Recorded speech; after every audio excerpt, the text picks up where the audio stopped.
82. That's the current age of the youngest Cuban that participate in the last free, fair, and multi-party elections we had on the island. Why?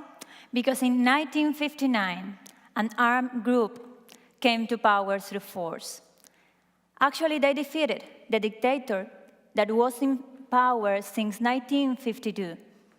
But they established a communist military regime that has kept the country under the control of a single family and the same group of generals for 57 years now.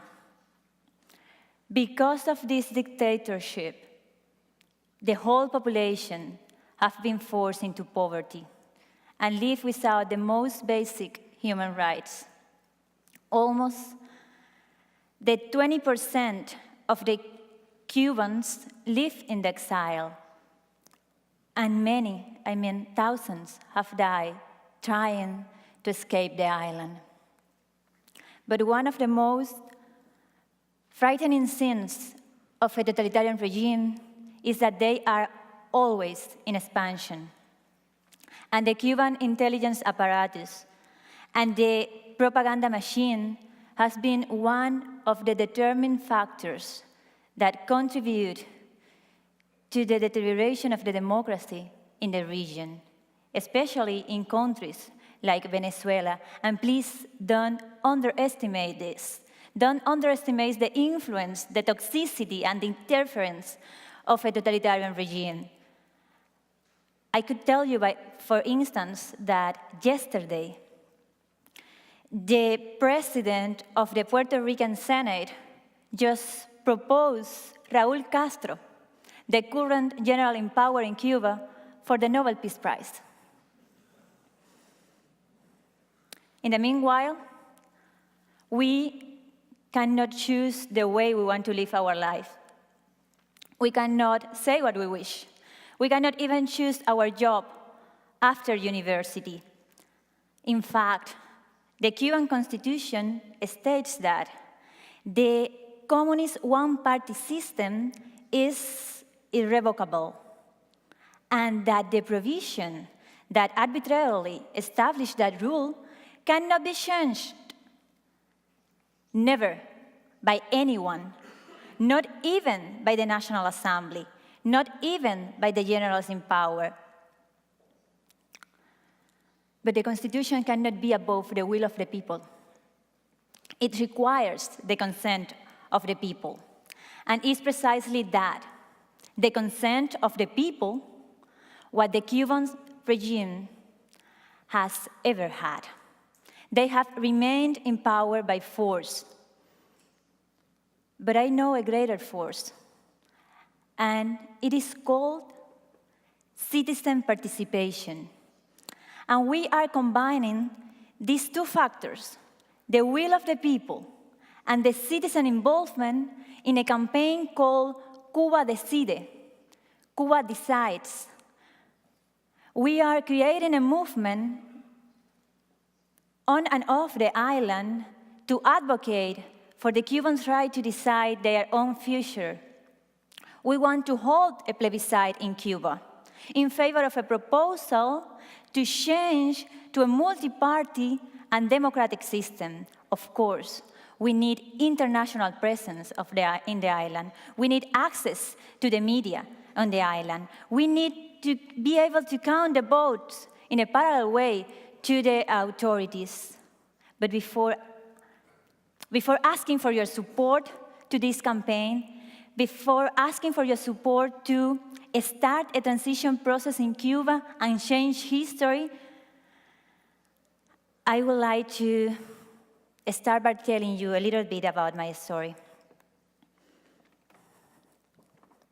This is my father, Oswaldo Paya.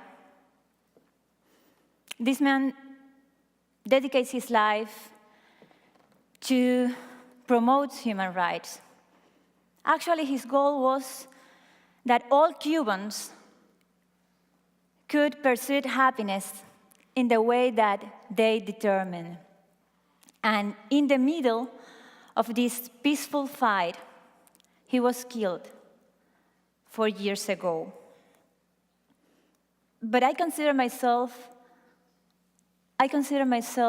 a privileged woman because I got to know Osvaldo Paya not just as a thinker, not just as a Democrat, but as my loving father.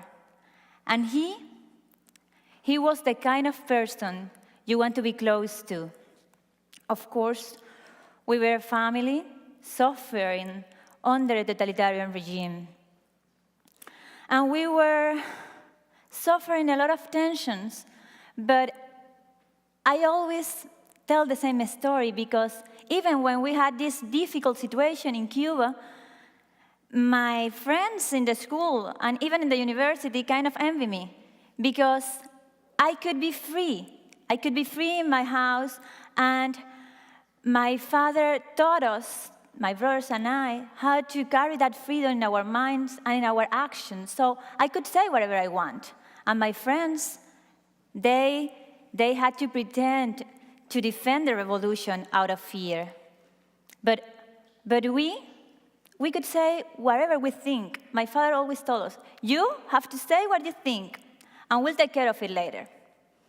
So I have the privilege of growing up as a free person in the middle of a society that is not. My father was the founder of the Varela Project. So far, the only independent and massively supported legal petition in favor of human rights in the island. He not just exposed the regime, he proposed a solution to democratically transform the system for the better. His work earned him many honors. He was a Sakharov Prize winner. He also was 5 times nominated to the Nobel Peace Prize. And the government realized that Osvaldo Paya embodied the National Assembly because he had a proposal, and his proposal was constitutional and used the rules of the regime against the regime itself. I started to work with him when I was in the university. We started working in a newsletter. I was part of a group of young people working in a newsletter, and I just want to draw your attention to this guy. His name is Acevedo. He was working with us in the newsletter. Actually, the first edition of the newsletter was set to be published the day that he and my father were killed. And I want you to know a quote of the article that Harold wrote and didn't live to see it published. Harold wrote, "Those Cubans who dares to confront the regime, those Cubans who dare to join the democratic opposition or the civil society, those Cubans that dare to live in truth, they are risking loneliness, isolation, prison, or death." And that was what happened to him and to my father 4 years ago. And years later, we are still asking for an independent investigation. But I can tell you what I know that happened. I can tell you what we know for sure that happened based on the few evidence that we could collect. My father and Harold were traveling in a car together with 2 foreign friends, and a car from the state security followed them. At some point of the road, the state security car hit the car of my father and running off the road. Immediately after, the Cuban state security agents took the 2 foreigners and my friend Harold to the hospital and was there in the hospital where my friend Acevedo, 32 years old, one of the brilliant minds that I have ever met, died, abandoned. The system and the regime refused medical attention to Acevedo. My father remained in the crime scene and was probably there where the agents of the Cuban state security execute him. My family have been suffering repression for a while now. I remember feeling this mix of proud and embarrassment when my mother first took me to see the front of my house. I was 8, maybe 9 years old. The state security vandalized our home as a warning to my father. This word there, gusano, it means worm. That's the label that the Cuban regimes use to name those who dare to confront the system. And the last year of the life of my father was a particularly frightening one. My father suffered at least 2 potentially deadly attacks. The first one was in his workplace. An oxygen pipe exploded just as he touched it, in a very mysterious way. The second one was a month and a half before his killing. A car crashed into his car, and it was by pure miracle, by providence, that my mother and my father didn't die that day. Actually, this picture was taken a few moments after the attack occurred. But the real goal of the regime was not just to kill my father, was to kill his legacy. That's why they continue the harassment against my family. That's why they continue the threats and the attacks against the family and against the whole opposition movement. I just want you to show you what happened to me like 2 years ago in Geneva, in United Nations, when the Cuban ambassador interrupted me in the moment that I was talking about the case of my father. Sala, pero era necesario interrumpir la intervención de la mercenaria que ha osado venir a esta sala.